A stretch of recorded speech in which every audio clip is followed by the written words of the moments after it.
Welcome to the Black Table. I'm Greg Carr, your host here on the Black Star Network.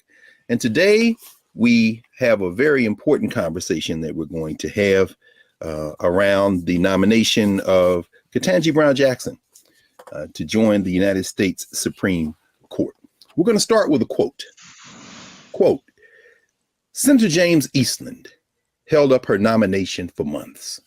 A wealthy plantation owner known by the trademark cigar that dangled from his lips, Eastland was also known for his daily consumption of scotch. He defended white supremacy like his life depended on it.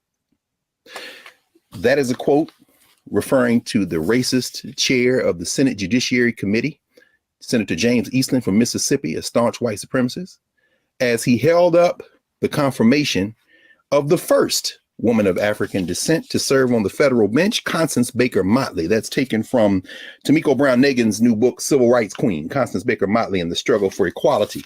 56 years later,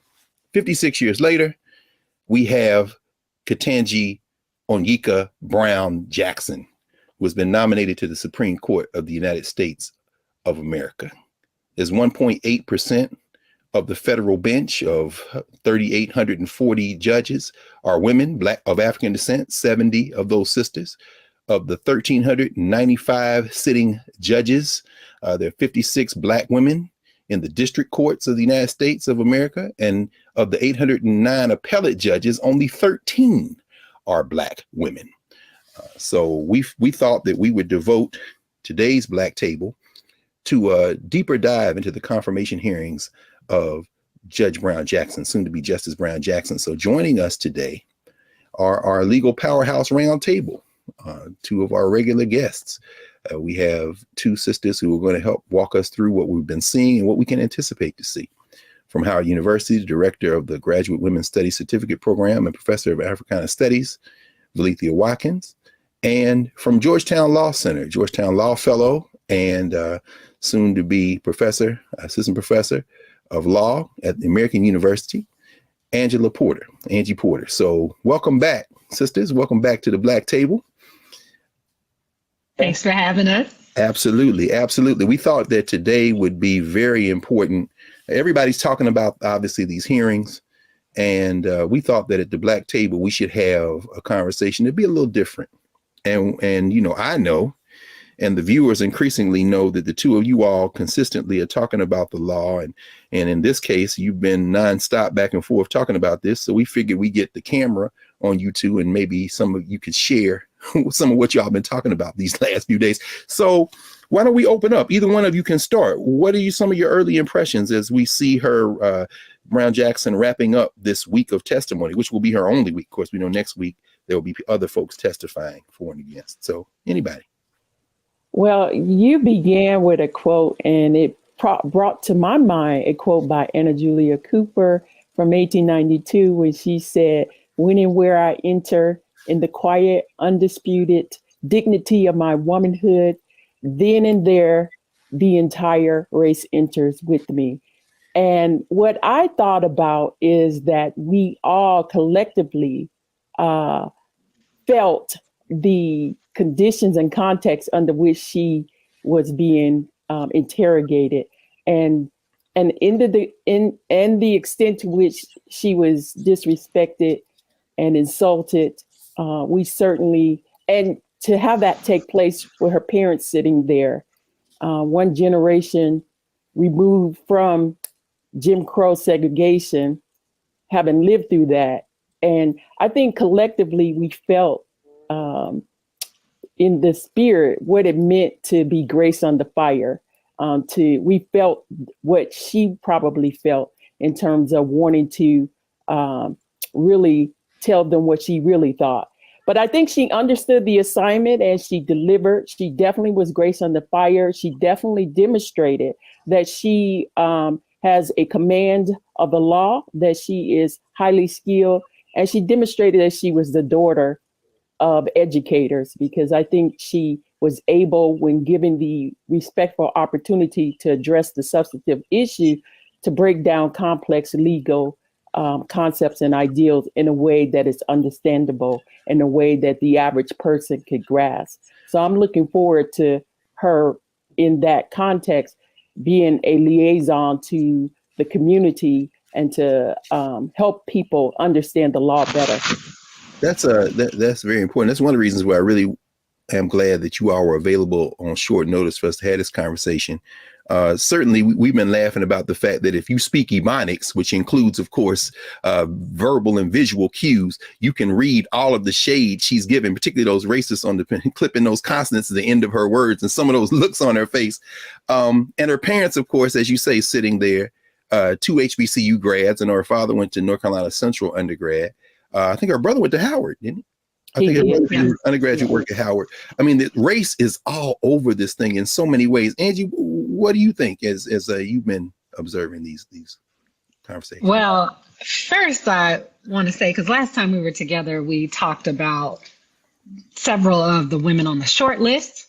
Yes. And so I just want to start off by, giving them a shout out because I can't imagine how it must feel to have such an opportunity presented to you.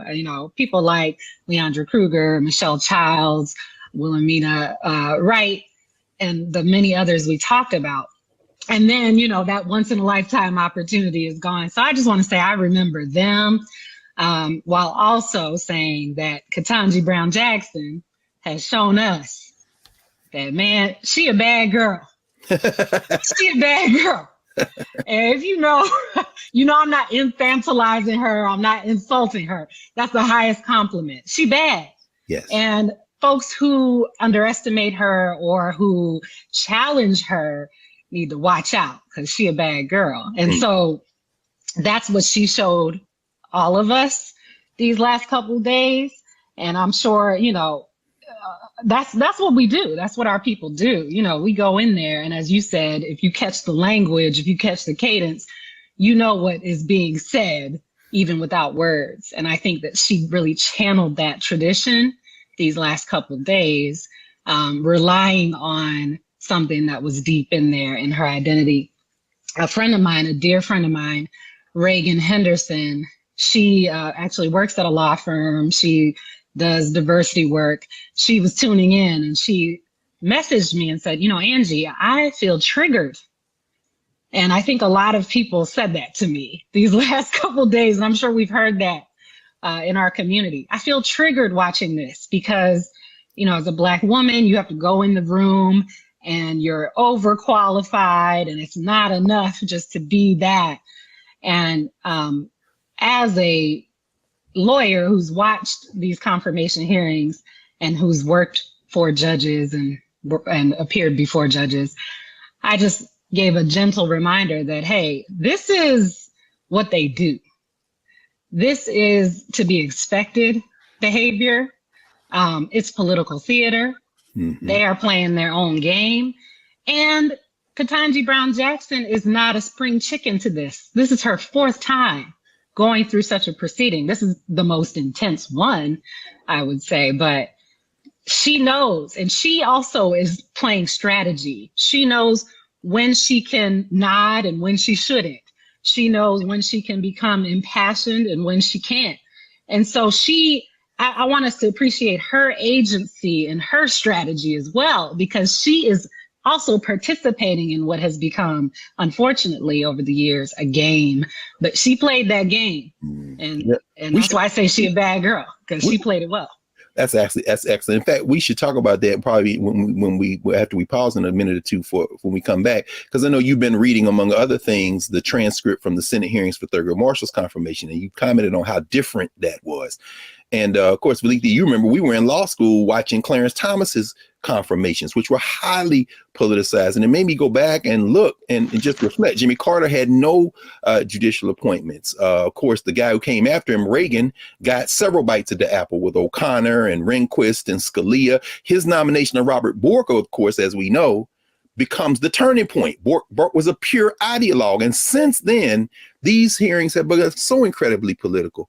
And so wondering, as we kind of take the next couple of minutes, what does it say about where we are that Black folk in general and Black women in particular, the handful, have to be almost superhuman in terms of their credentials. I mean, Constance Baker Motley argued 10 cases before the Supreme Court, and she was 9-1. And the one that she lost, Swain versus Alabama, ended up being overturned, and they used her arguments to go. I mean, and Ketanji Brown Jackson is arguably the most qualified nominee in the history of the Supreme Court. What does it say to have to be that? What does that say to y'all about the standard that we are assessed by in this society, particularly Black women?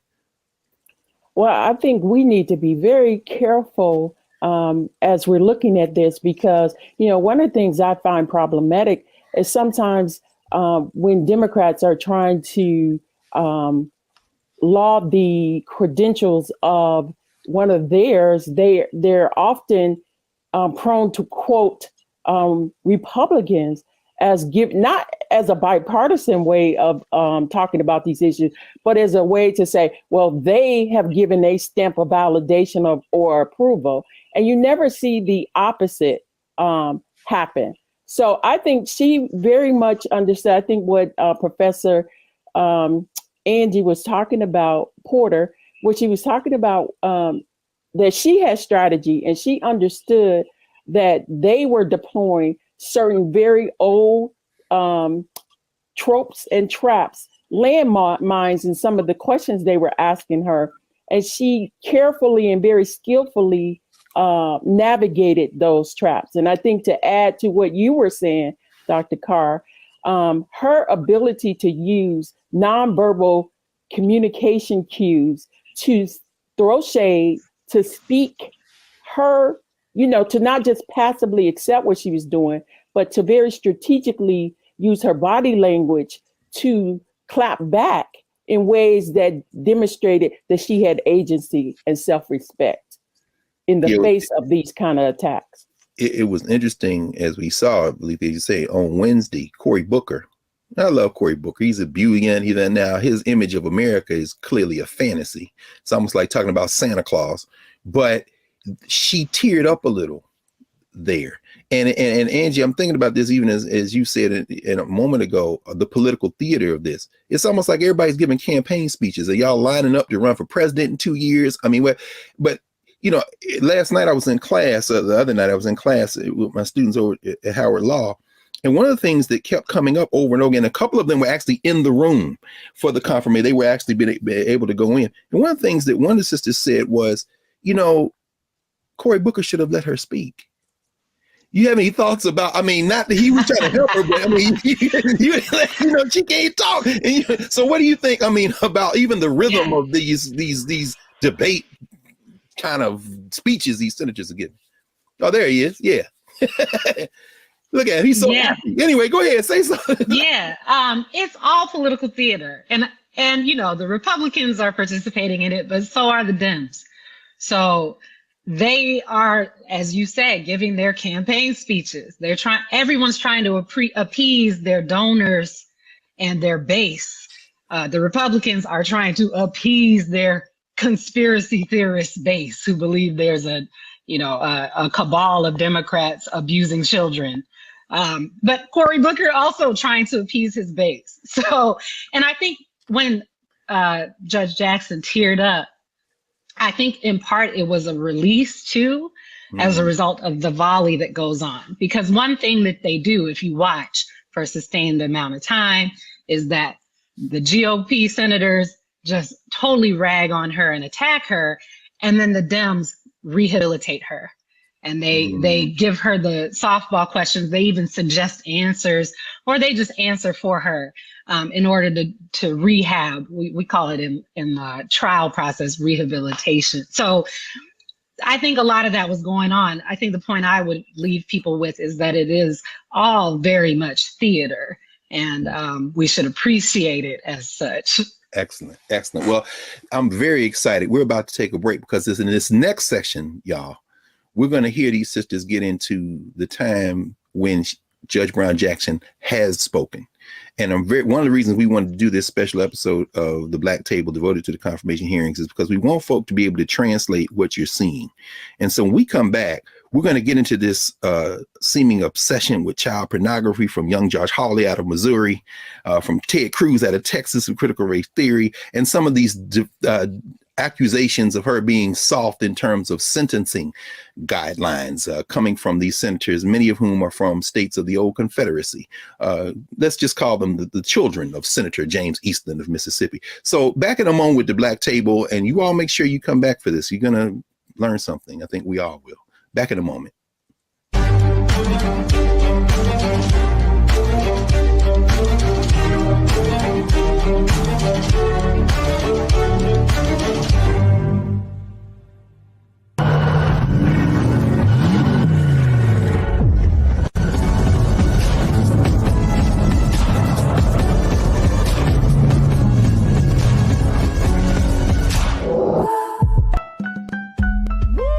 We're all impacted by the culture, whether we know it or not. From politics to music and entertainment, it's a huge part of our lives, and we're going to talk about it every day right here on The Culture with me, Faraji Muhammad, only on the Black Star Network.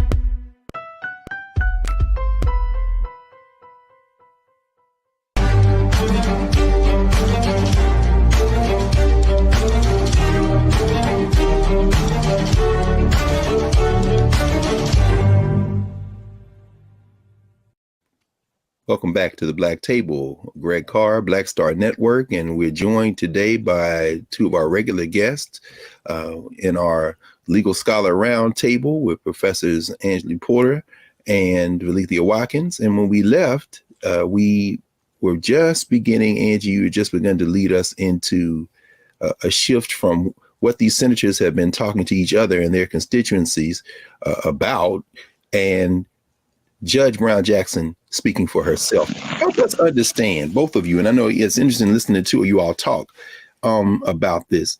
You know, what is this? What is this stuff around child porn, and what's the stuff about sentencing guidelines? You know, Angie, could you take the first bite at this, maybe, because it seemed like you've experienced some of this stuff firsthand. Well, yeah, thank you. I did clerk for federal judge and interned for another federal judge, so I'm familiar with the sentencing process at the federal level.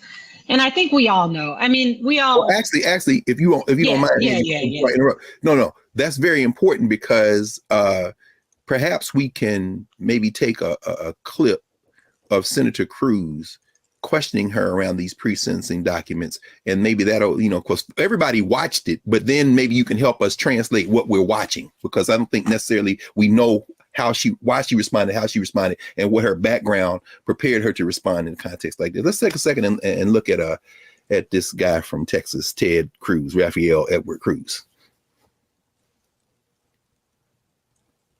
Never studied critical race theory, and I've never used it. It doesn't come up in the work that I do as a judge.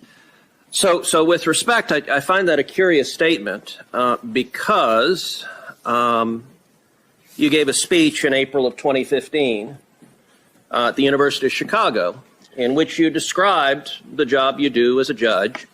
And you said sentencing is just plain interesting because it melds together myriad types of law, criminal law, and of course constitutional law, critical race theory. So you described in a speech to a law school what you were doing as critical race theory. And so I guess I would ask, what did you mean by that when you gave that speech? With respect, Senator, the quote that you are mentioning there was about sentencing policy. It was not about sentencing.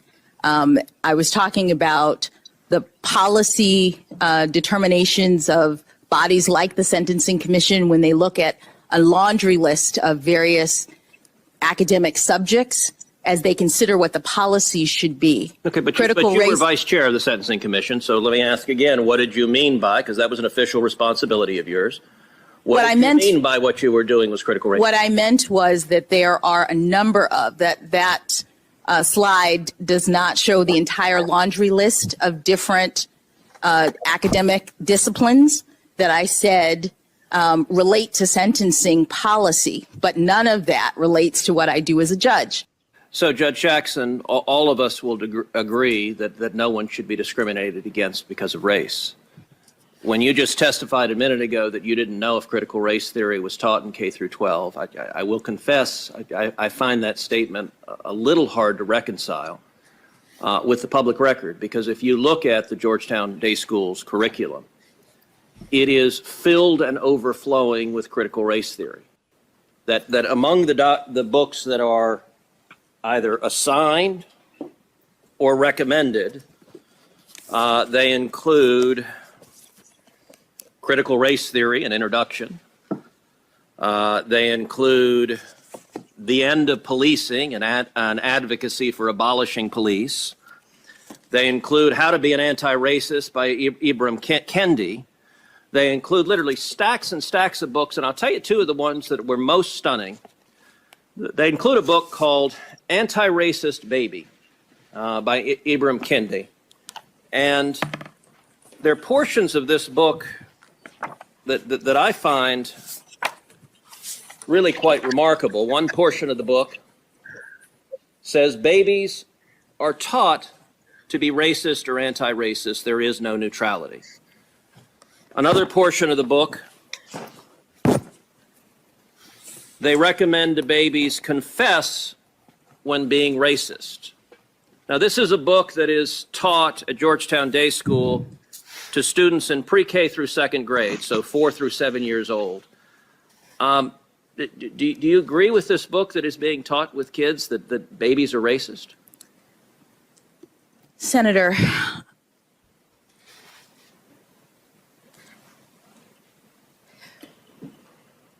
I do not believe that any child should be made to feel as though they are racist or though they are not valued or though they are less than, that they are victims, that they are oppressors. I don't believe in any of that. But what I will say is that when you asked me whether or not this was taught in schools, critical race theory, my understanding is that critical race theory as an academic theory is taught in law schools. And to the extent that you were asking the question, I understood you to be addressing public schools. Georgetown Day School, just like the religious school that Justice Barrett was on the board of, is a private school. Okay, so you agree critical race theory is taught at Georgetown Day School? I don't know, because the board is not, the board does not control the curriculum. The board does not focus on that. That's not what we do as board members. So I'm actually not sure. Well, and I'll know. Well, I'll say this. Lethea, you and my fellow Temple alum, Ibram Kendi, is very happy because apparently Anti-Racist Baby has shot to the bestseller list again. I do chuckle when I do read that book, I must confess in that. Now, Stefanczyk and Delgado's little critical race theory primer, that third edition, is very helpful. That was being taught in class. Georgetown Day, isn't that weird, Brett Kavanaugh? Anyway, the point, though, is what we saw there, Angie, you've been saying this, was, a bit of a sideshow. But when and she answered kind of in a broad sense, talking about her time on, of course, the Federal Sentencing Commission, Sentencing Policy Commission. But you were drawing our attention to how she's been answering the questions that reflect her deepest experience on the bench, namely at the district court level, when it comes to them accusing her of being soft on child pornographers. And could you say something about that? And then maybe later on we'll also enter the conversation around her work as a defense attorney, which they've been trying to hang on her like some kind of badge of shame. But could you help us walk through what we're hearing when Josh Hawley and Cruz and Cornyn and these guys and Graham begin to, and Tom Cotton, attack her around sentencing guidelines? What's going on there? Well, as you said, she has a deep amount of experience as a sentencing judge.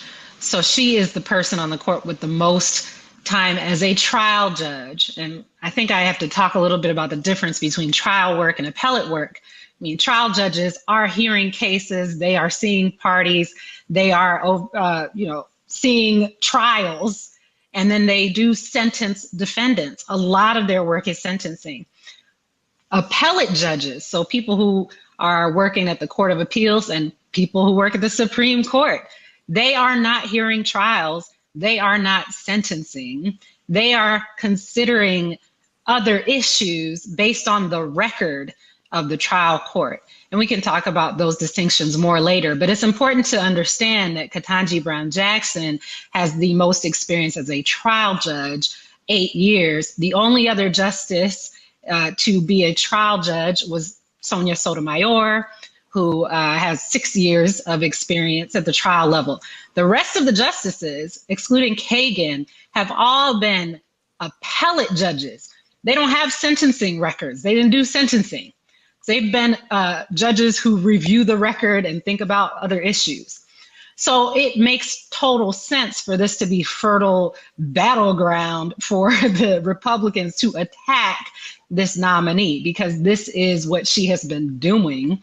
And they did not attack the others on this, save for probably Sotomayor. Yeah, but she seems to almost have embarrassed them, though, when they begin to start talking about the details of sentencing guidelines. Yeah. Could you give us a sense of, for example, when Holly and them start talking about she let people off with lighter sentences, when people are hearing that and assuming that the judge has to follow some type of formula, could you walk us through the sentencing guideline range and what a judge has to take into consideration to make a recommendation?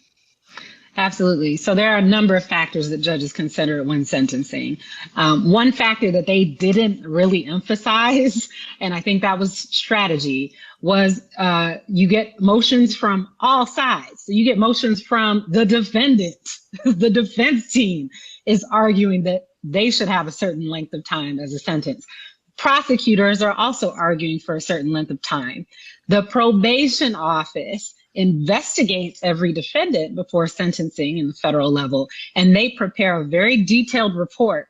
It's not just 1 or 2 pages, it's a packet of that person's whole history, and they plug these values in to the US sentencing guidelines, which is a really complex regime of sentencing guidelines, more complex than the state sentencing guidelines, in my opinion. And so the sentencing guidelines are a whole thing on their own. They came into existence in 1987. And I know that because my own father, who gave me permission to share his story, was facing mandatory sentencing when he was charged with theft of government property. They doctored his charges so that he would fall after November 1st, 1987, and be in the mandatory sentencing guidelines regime. He didn't have to serve a sentence. He was able to win that case, which involved a lot of racism and false statements. But the point is, these guidelines used to be mandatory. Josh Hawley and them want them to be mandatory again. They haven't been mandatory since 2005, when the Supreme Court said, you can't interfere with this type of judicial decision-making, Congress, by creating the sentencing guidelines and basically making this cookbook science for judges to sentence. And the reason for that is because each case is highly individualized. And Ketanji Brown Jackson explained that. You have the arguments from prosecutors. You have the sentencing guidelines. Those are the only 2 factors Republicans emphasize. You have a myriad other factors. The defendant themselves, they usually make a statement at sentencing. Are they remorseful, or are they saying, I'd do it again? That's a huge factor. You have their team arguing what their sentence should be. And in that pre-sentence investigation report, we see a pattern that is more present than most people would think in criminal cases, which is you see the cycle of abuse. You see that defendants often are coming from a situation where they never had a chance at a successful life because maybe they were the victims of child sex abuse. Right. And then it just recycles. And I'll just end by saying, you have witnesses, you have letter writers, you have all of these things. And the only person competent to make that decision is the person who's seen all of that, and that's the judge. And that's why appellate courts give trial judges the discretion on sentencing. They actually defer a lot to the trial judge on sentencing because appellate judges and Congress people in the Senate Judiciary Committee weren't there to meet the real human beings behind the case. So that is enshrined in the system. And these senators are being disingenuous when they act naive about that because they know better. This is not new. This is not news. And they know this, but they're trying to, lodge a political attack. This is truly upsetting. I mean, it shows you how miserable these people are. And I know you've shared with us your experiences, Angie, working, clerking for federal judges, helping to draft, informing the opinions, the things you've seen, even as a lawyer, when it comes to child pornography and some of the most terrible, most egregious. To sit there and act like she's letting these people off with nothing of what we've just heard. Lethea, I'm wondering, and we're going to get a quick answer from you and then go from a break and come right back, and we'll come back. But I'm wondering, generally speaking, what kind of message do you think this sends, or are they trying to send by this clear distortion of her work? Well, go ahead. Yeah, I think what she is demonstrating is that, she made the point that this is not a numbers game. She's very sensitive and knowledgeable about the disparity that exists. And what is clearly happening here is that this is, again, as I said before, trafficking in the old trope of associating Blackness with criminality. The whole ideal of Black people being a judge, being soft on crime, or being soft on child abuse. And as a woman, a mother of daughters, to even make that suggestion is absurd. But this is clearly why we have mass incarceration the way that we have, because they no longer recognize the humanity in this. I think the point that she made, it is clear that people are going to return to society at some point. And it's important that they understand what they have done wrong, and that she keeps the human at the forefront. And the ultimate mission of this is rehabilitation, and in addition, punishment proportionality. And I think the fact that her role on the Sentencing Commission has made her very sensitive to the disparity, the wild disparity based on which judge you're in front of, that is built into the system. Excellent. Well, we're going to take a quick pause, and we should also note, again, I know she didn't set out to do this, but this sister is going to be memed forever with her pregnant pause, the sigh, the lip smack, the consonants. She has been murdering them with the nonverbals. It's like, y'all don't understand what's going on in this hearing. But when we come back, let's pick up around this question of her work as a criminal defense attorney. Because y'all have been having some interesting conversations, and we wanted to share those with the viewing audience here at the Black Table. So we'll be back in a moment. The Black Table, Angie Porter, Lethea Watkins, Greg Carr, talking about Ketanji Onyeka Brown Jackson's confirmation hearings. Back in a moment.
Don't you think it's time to get wealthy? I'm Deborah Owens, America's Wealth Coach, and my new show on the Black Star Network focuses on the things your financial advisor or bank isn't telling you. So watch Get Wealthy on the Black Star Network.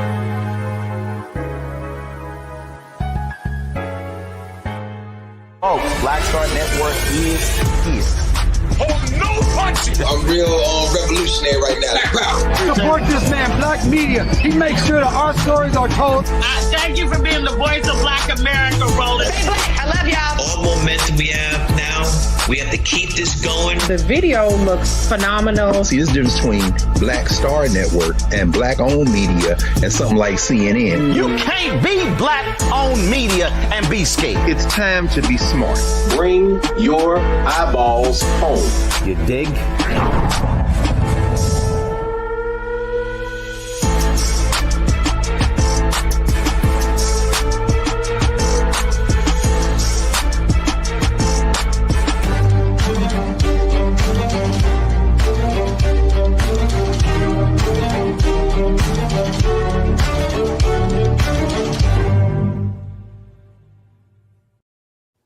Welcome back to the Black Table. I'm Greg Carr, joined today by two of our great legal scholars, Angie Porter and Valencia Watkins, talking about the confirmation of Ketanji Brown Jackson, the hearings. When we left, you all were helping walk us through Judge Brown Jackson's experiences and how they're informing her answers in very specific ways. And Angie, you had some thoughts about her sentencing recommendations and how they fall within pretty much the standard range. And then we'll maybe move toward her work as a criminal defense attorney, because I think people may have in their mind one thing when in fact it's something very different in terms of her experiences. But could you say something about, where she fits in the range in terms of these sentencing guideline recommendations that she's been making these decisions about, particularly in the child porn case? Yeah, I mean, they've chosen child porn as a category and made their little case because they have a political agenda, and their agenda is aligned with wild conspiracy theorists like QAnon people who are emphasizing child sex abuse. And so that's why they chose that category. I mean, you can choose any type of crime category and do this to judges, but they had a very specific agenda. And as it turns out, hers is consistent with most federal judges on child pornography sentencing. So child pornography is a federal crime. The FBI investigates it. It appears in all districts, I'm sure, across the country, because these are online crimes. There's production, there's distribution, there's just viewing. I shouldn't say just, but there's a spectrum of conduct. And that's the one other thing I want to say that Ketanji Brown Jackson was saying. Most people are exposed to one court case in their life. And court watchers see a subset of court cases. You know who sees the most cases? Judges. That's all they do, is they sit and hear cases. And so when you hear one child porn case, you think this is the worst thing I've ever seen in my life. Yes. And they are not, this is not for the faint of heart. This is heinous stuff. Even as she said, reading the descriptions of these images, which I've had to do in my career, is haunting. But think about if you're a judge and you've seen several of these cases. So the first case might seem like the worst, and then you get somebody who's producing, and that's even worse. And then you get someone who received images, and you're like, well, this is not as bad as the producer. They're all heinous.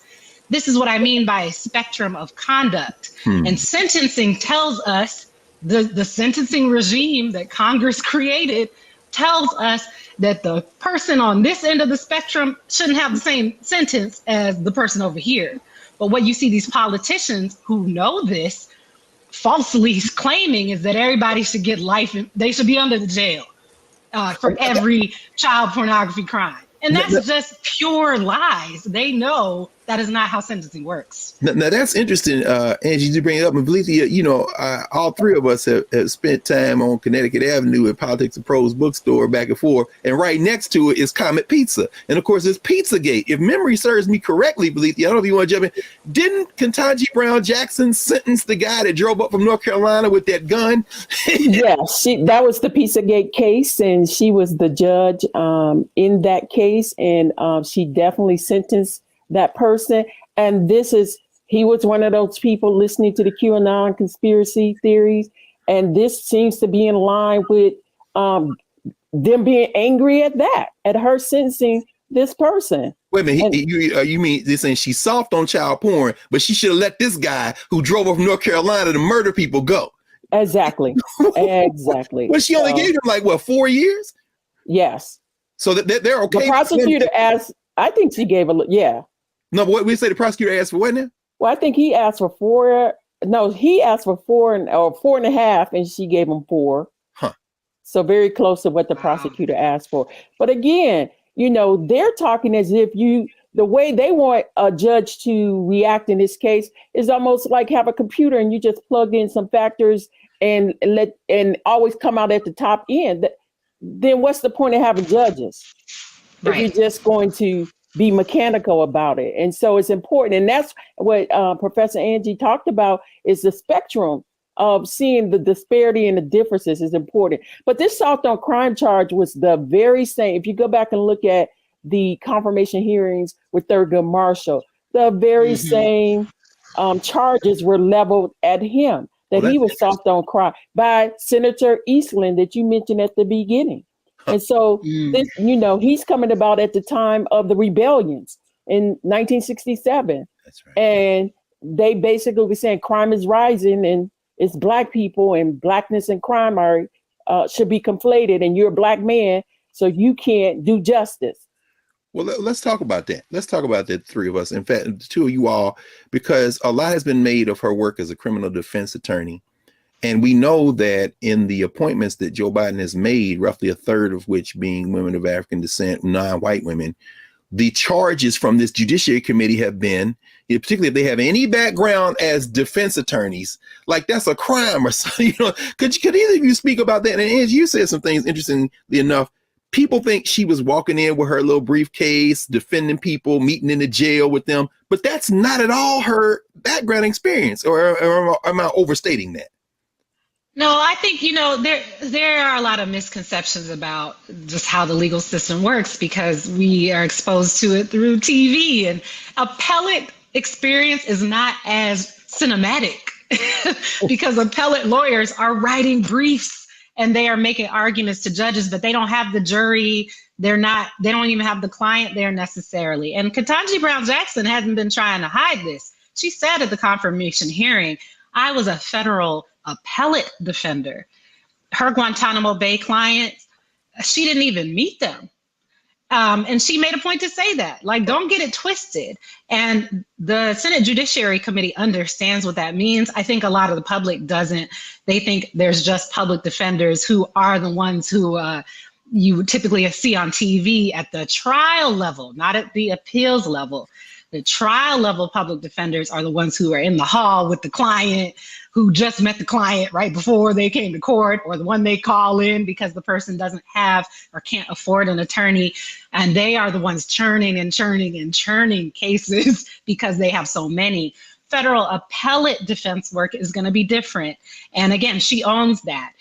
It's important to emphasize that here, because if you think they came down on her for federal appellate work, I mean, Thurgood Marshall's the only other justice with criminal defense work. Judges are overwhelmingly prosecutorial in their background experience.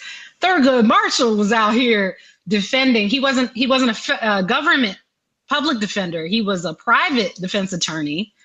So he didn't work for the government, but he was defending people through the South in these cases where people were getting lynched. I mean, he was working for the NAACP for decades, doing these very overtly related to racial issues cases. And as Dr. Watkins said, they came down on him for that, soft on crime. And so that should have set a foundation for someone like Judge Jackson to come in as a federal appellate defender and do work that's recognized as, very necessary, valuable, and integral to this legal system.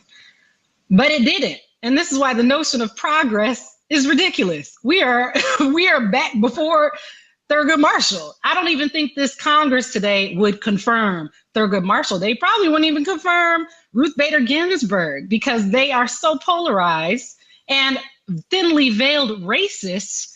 There's thinly veiled racial contempt.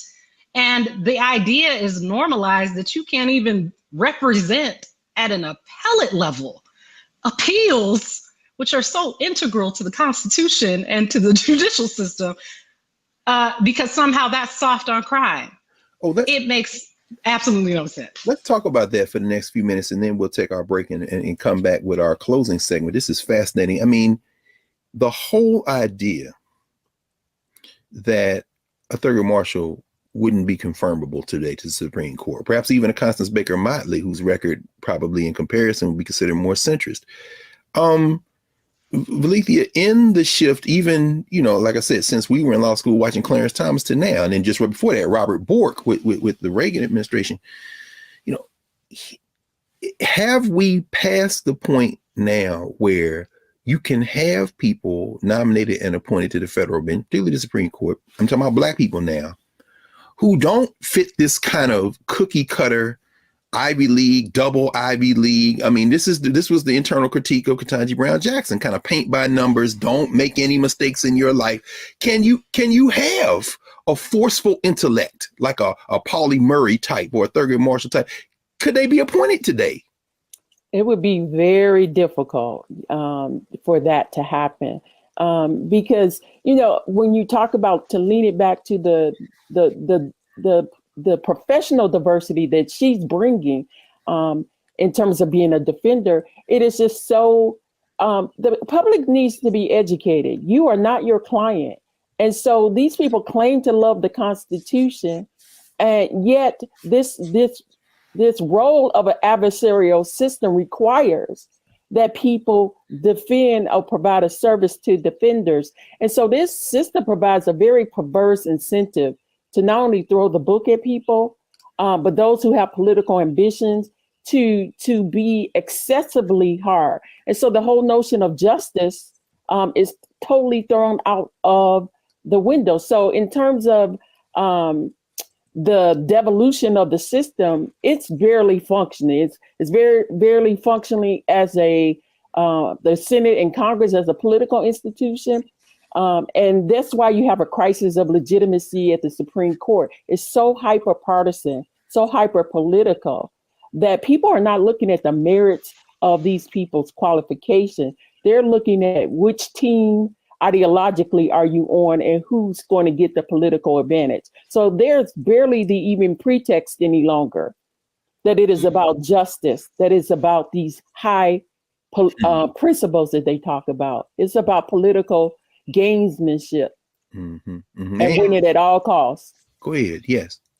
What you just said about the devolution, Dr. Watkins, I mean, that is just resonating with me, because when we look at the court and how it's changed over the years, a lot of people think we're still in the era of the Warren Court, the constitutional revolution. Chief Justice Earl Warren, who was a hallmark of the court when it was doing a lot of things like creating and recognizing rights, various rights for people, including the right to counsel for indigent defendants. With the case was called Gideon versus Wainwright. And so what you're seeing is this intentional carving back. This is Make America Great Again. But it's, make the judiciary pre-Warren Court. And so they get to normalize this narrative that, public defenders aren't a thing. And why should we value your work? So that to me is really the insidious trend that we're seeing throughout politics, but definitely with the attacks on the judiciary. Wow.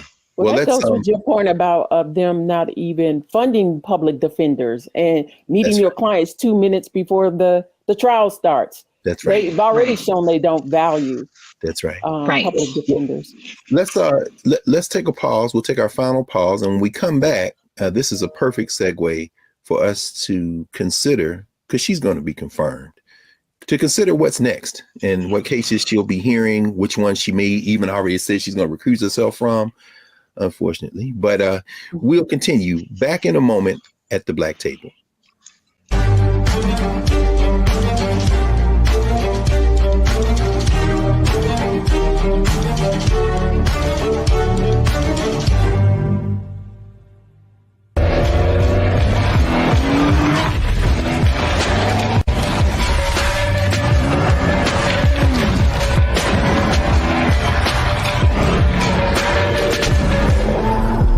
time to be smart.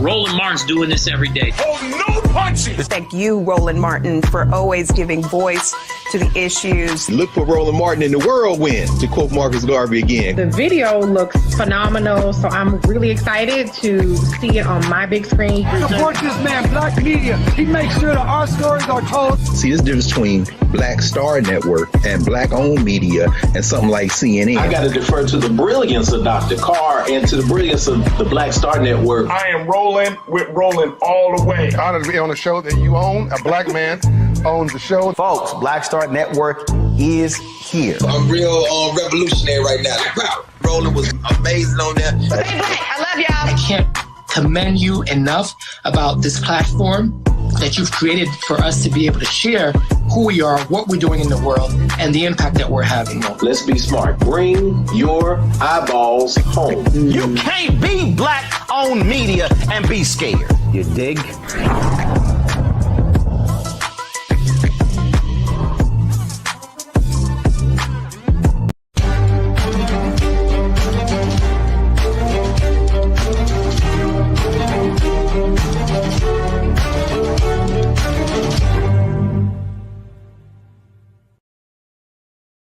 Welcome back to the Black Table. I'm Greg Carr, joined today by Angie Porter and Belethea Watkins, talking about the confirmation hearings of Ketanji Brown Jackson.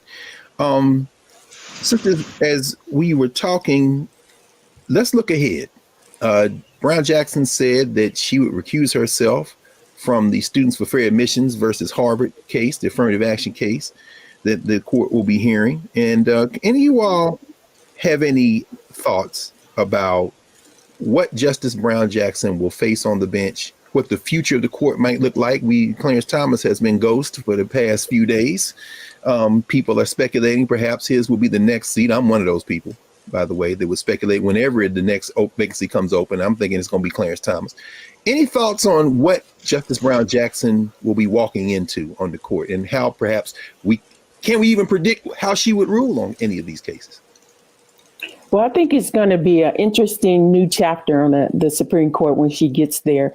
We are facing a historic critical mass of women on the court. We will have 4 sitting judges that are women. And so it's really going to lay bare the fallacy of gender uniting women, because they're going to outreach to Amy Coney Barrett. But I think they will not be able to pierce that conservative veil that she's behind. And so I think we're going to have a dynamic duel in terms of dissent between Sotomayor and Jackson. I look forward to hearing her questioning from the bench and the kinds of the insightful and very powerful dissents that they were right. And I'm not leaving Kagan out. We're going to have 3 women on the liberal wing, which is in a new chapter. But I think Sotomayor and Jackson are going to be the dynamic duel. Interesting. Angie, what you think? I like the way you phrased that, Belethea. That's going to be because Sotomayor be giving that straight fire. I don't know if y'all saw the per curiam opinion that came down this week as it relates to voting rights in Wisconsin, and she blew them out of the water again. Sotomayor, do you think, Professor Porter, that we're going to find in Ketanji Brown Jackson somebody's going to rival Sonia Sotomayor, who has gotten more and more fiery as she's been on the bench? You know, it's hard to know. And that's what's been frustrating for a lot of viewers of the confirmation hearing. We're in an era where you can't have strong opinions and get on this court. So again, this is a far cry from Thurgood Marshall. Even the time of Sonia Sotomayor's confirmation hearing, well, she mentioned. Let me ask you. Yeah. So you think perhaps Sotomayor might not be confirmable today? Honestly, I think, I think she would be confirmable, but I think she would have played her hearing differently, because even then she said that part of her interpretation includes personal and professional experience. And the Congress has become so polarized and shifted to the right that even those are bad words when it comes to judicial interpretation. We've gone from Thurgood Marshall saying that the Constitution is a living, breathing document, that the founders were not profound, that the original Constitution was defective, and that's why it required a civil war and amendments to be corrected. You could not say that today. And Ketanji Brown Jackson actually was the anti-Marshall, and she fell in line during the confirmation hearing by expressly saying there is no living constitution, that she is a textualist, an originalist. These words are music to conservatives' ears. Now, I would add, she's playing the game. This is political theater. The liberal justices have all played this game, saying they've dressed up their language to avoid being activist justices like Thurgood Marshall. And they have still, through textualism and originalism, been able to reason in the way that they've reasoned. So I don't think that those things are an indicator that she's going to be more centrist, but she's definitely marketed herself as being very neutral and very much like Breyer. But only time will tell. These justices can flip. Let me ask you, I know we were right up against the clock, but I want to ask you all very quickly if you have any comments, because you got some folk in the Black community that say, well, the police union endorsed her, and then they want to harp in on this this Lockheed Martin case. And any thoughts on, for folks who are saying, well, maybe she's a sellout or, Uncle Tom, particularly as it relates to this employment discrimination case that people are trying to hang around her neck, or this idea of the police endorsements? And you want to say, so you shaking your head. So I know you. I mean, it's just hard. You're reading the tea leaves at this point. It's hard to know from any one case how she's going to be.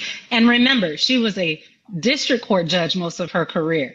It's hard to look at a district court judge's decisions applying law and predict how they will be as a Supreme Court justice interpreting law and basically making legal doctrine. We don't have any clues. She was on the DC Circuit, the appellate court, for less than a year. And that's all strategic. She has not shown her hand. Only time will tell whether she'll be more of a Sotomayor, more of a Thurgood Marshall, more of a Kagan or Breyer. Only time will tell. But it's a lot easier to flip, like Earl Warren did, by the way. They thought he was going to be conservative, and he led the the constitutional revolution. He was the Chief Justice in Brown. Yeah. It's easier to flip when you don't have a boss to report to and when you don't have another confirmation hearing to sit through. So hopefully she will be bold. Only time will tell. Interesting. Felicia, any last thoughts? Thank you. Well, I kind of heard what she was doing. I thought she tried to thread the needle a little bit more. I think Professor Porter is right. That she did say some of the buzzword, but I thought it was very interesting that she used the phrase, she has a judicial methodology, not a judicial philosophy, and that she was avoiding a label. And I think that's why the Republicans kept pressing her. But you're right, in order to even get considered, you almost have to have a virgin record, and that's deliberate. Otherwise, you won't get past so many different ideological camps. And so time will tell. I think her hearkening back to history, her being one generation from segregation and acknowledging she's the first generation of the civil rights beneficiary of the civil rights movement is important. But I think what Professor Porter said about this is MAGA, all country revisited, that while she's coming and we're celebrating, the court is going to be using this docket to turn back the clock. And so that's the ironic, bittersweet aspect of what is taking place before us. Thank you. And Professor Porter, you always remind us that we can't tune out. We have to pay attention, right? Yeah, absolutely. I mean, as Dr. Watkins just said, this court is trying to carve back a lot. They're trying to take us back, and they are doing it. Just yesterday, as you mentioned, Dr. Carr, Wisconsin, that decision, as Justice Sotomayor said, was unprecedented. It was extraordinary. We're talking about voting rights and power being totally displaced, and they're taking race out of everything. And so we have to pay attention. We can't just accept the symbolic significance, even though it is there, and it should not be diminished. But this is just beginning. We've only just begun, and we need to pay attention to these decisions coming up. We need to see not only how Ketanji Brown Jackson makes these decisions, but how the others are holding up, writing their dissents in the 6-3 conservative majority court. And we need to do our damnedest as people to protect our people and continue to be engaged in light of what the court does. Excellent. Well, we want to thank you two sisters for joining us on short notice in this confirmation week and helping our people really think through what we're watching and what we need to be watching here and going forward. We know we have another week of testimony by those witnesses that will come, but she's done as of Friday. So as of today. So thank you. Thank you, Professor Angela Porter and Professor Valencia Watkins for joining us again. We're going to clear the table now at the Black Table. Follow us on hashtag the Black Table on all social media and subscribe to the Black Star Network. Download the app. Follow us across all platforms. We're going to close with the words of a woman who Ketanji Brown Jackson has said is one of her heroes, the great Constance Baker Motley. We'll close as we started. On the 100th anniversary of the decision of Plessy versus Ferguson in 1896, in 1996, in fact, Judge Constance Baker Motley gave a tribute to Thurgood Marshall. At the end of that tribute, she said, "I would suggest that the alarm in the civil rights community in the wake of recent court decisions overturning voluntary affirmative action remedies in employment and higher education is understandable. After all, it took 60 years to get the Supreme Court's decision in Plessy versus Ferguson overturned." By the way, Constance Baker Motley was the only woman in the legal team that helped argue Brown versus Board of Education. She continues and says, "It is truly cause for concern that we may have to wait another 60 years for another Brown decision to usher in a more just theory of equality under our Constitution. It is clear that some vestiges of slavery in Plessy still exist and must be remedied." So we'll close with the words of Judge Constance Baker Motley, one of her intellectual and cultural children, Ketanji Onyeka Brown Jackson, soon to be Associate Justice Supreme Court of the United States, and the struggle continues. So until next time, join us again at the Black Table, and everybody stay safe, stay vigilant. Talk to you soon.